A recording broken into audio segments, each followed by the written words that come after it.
inlay strips and mitered box joints by the mini fence.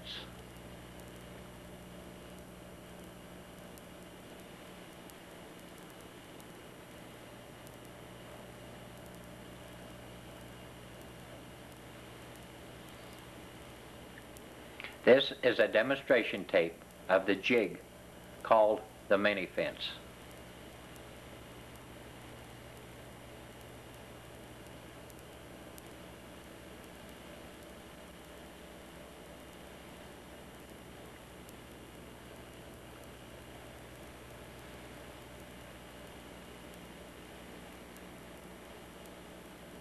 We will start the installation by placing the hardwood locking strip in the miter gauge groove and then positioning the jig over the blade, which we will next raise about 1/2 inch above the surface.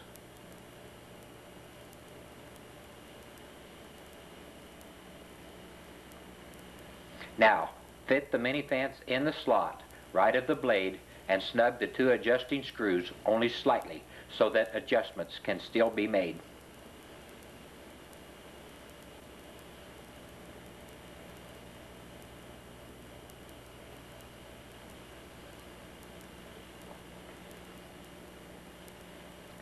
We can then measure the space between the blade and the mini fence, as the space must be the same as the thickness of the blade.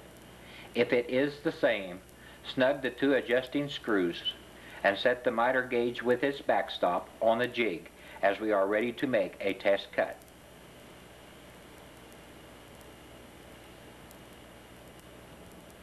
A test cut is accomplished by holding the workpiece back against the backstop and up next to the mini fence, then index 2 or 3 cuts in each of the 2 workpieces.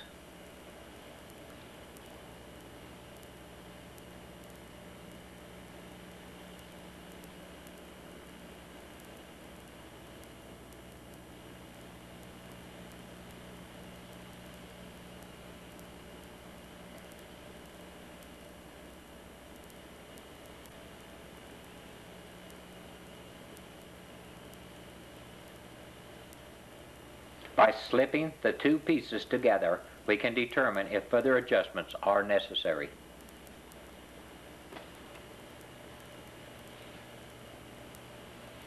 Once the fit is satisfactory and the jig is secure, index a setup block so it can be used the next time this blade is used.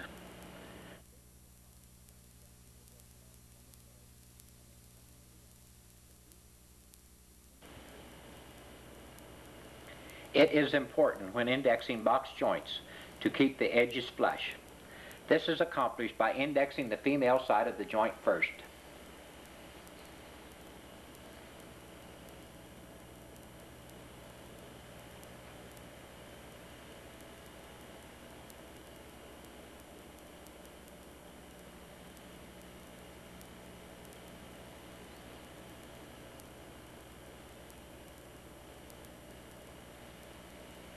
And then by turning the workpiece around and using the first finger as a spacer, start the male workpiece.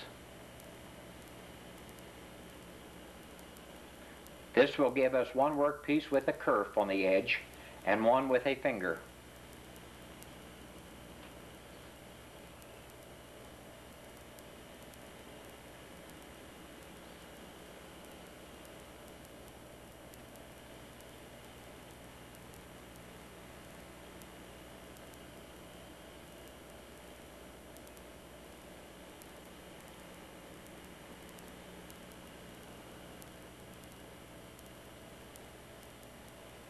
We now have a 90-degree box joint and the edges are flush.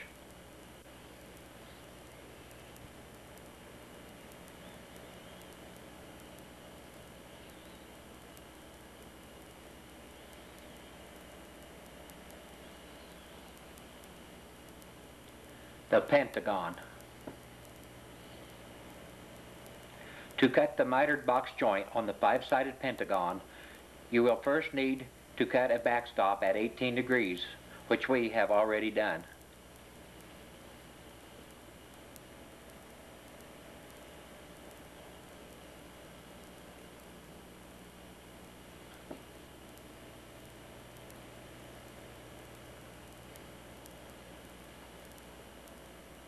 Holding one workpiece at a time back against the 18-degree backstop and next to the mini fence, index the workpiece all the way across.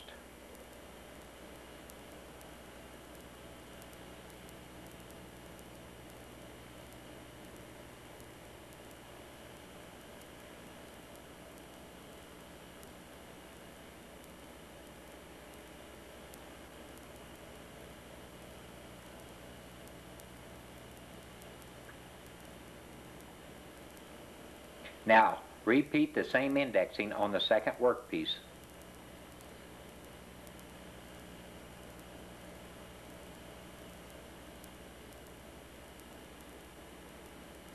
With an odd number of sides, each workpiece must have a male cut on one end and a female cut on the opposite end.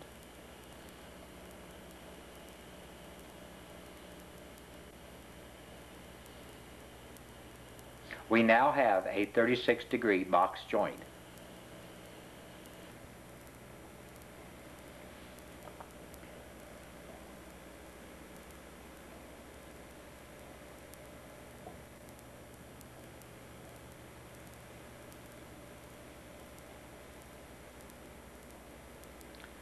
The hexagon.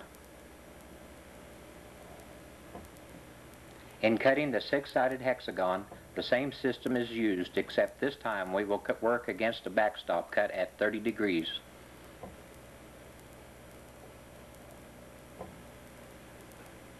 If the blade indexes only a half tooth on the last cut, freehand the starting kerf on the other end the same.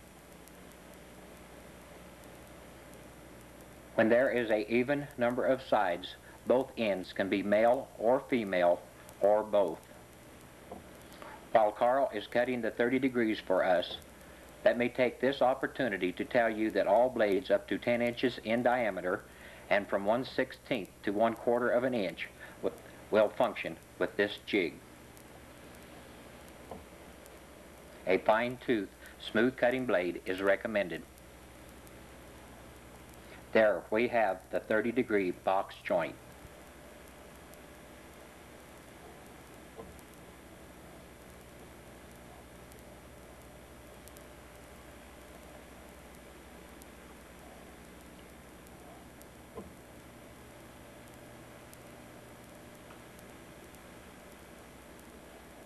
The octagon. The octagon is indexed the same as before, except this time we will index using a 45-degree backstop. In indexing the hexagon and the octagon, longer or shorter equal sides will change the shape to create more interest in your jig's function.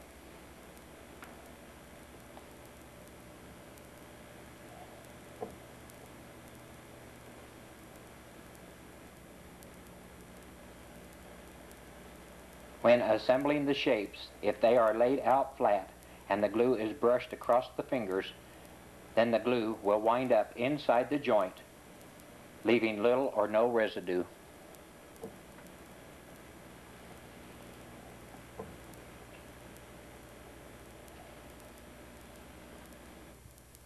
Indexing fingers. We now know that wherever the blade cuts a curve, we can cut a finger to fit in that curve. So let us now index a supply of light and dark fingers for the projects coming up. Using a push block is always recommended. Indexing on both sides of the workpiece creates an ample supply, and indexing all the way through the workpiece on this jig is not recommended. Remember, if the fingers are too tight, there will be no room for glue. Shown cut to length.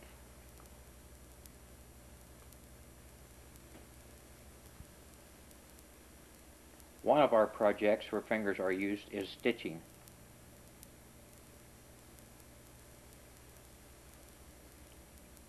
Stitching makes an attractive and strong joint. We will start by moving the mini fence out and clamping it between the main jig and the extension. This extends the range of indexing.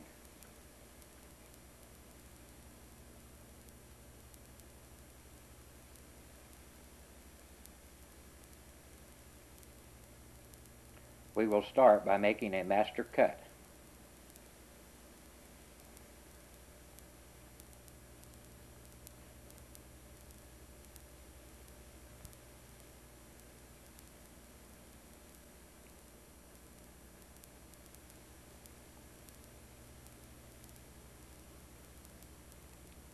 By turning the offset mini fence around, we are able to get a wider index. The master cut can now be used to start our indexing.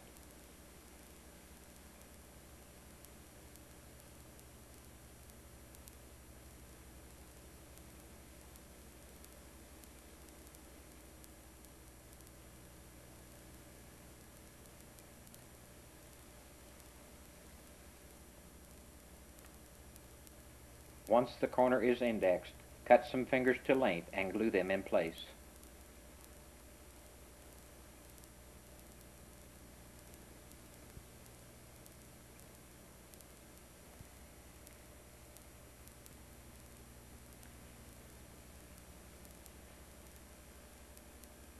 One more way to fasten the corners is by using our 45-degree backstop. By standing our workpieces upright, we will index both ends of the frame.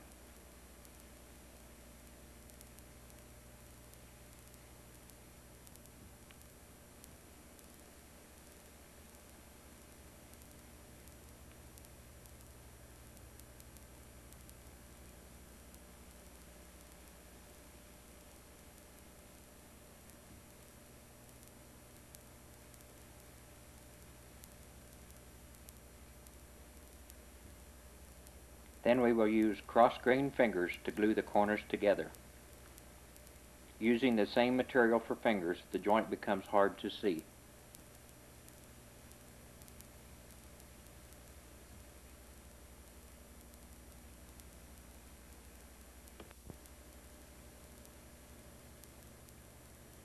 The next function is tongue and groove.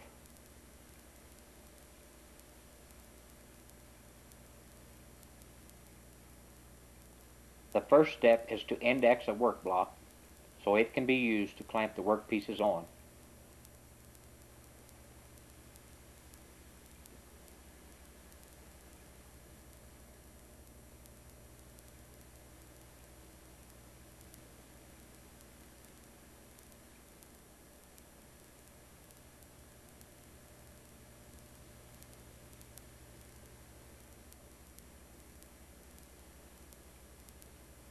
Using the work block also helps to hold the workpieces upright and square.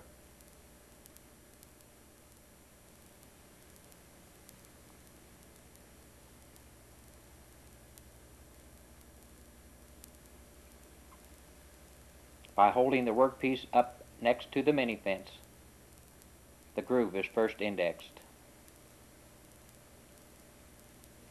And then using the index part of the block, the first kerf is cut on the tongue.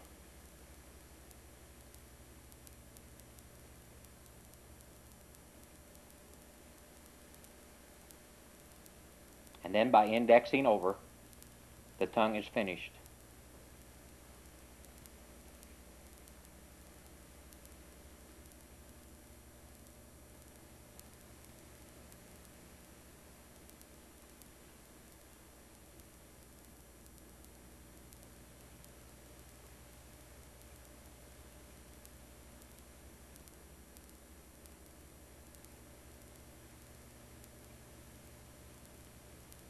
Now, slip the two pieces together and we have our tongue and groove.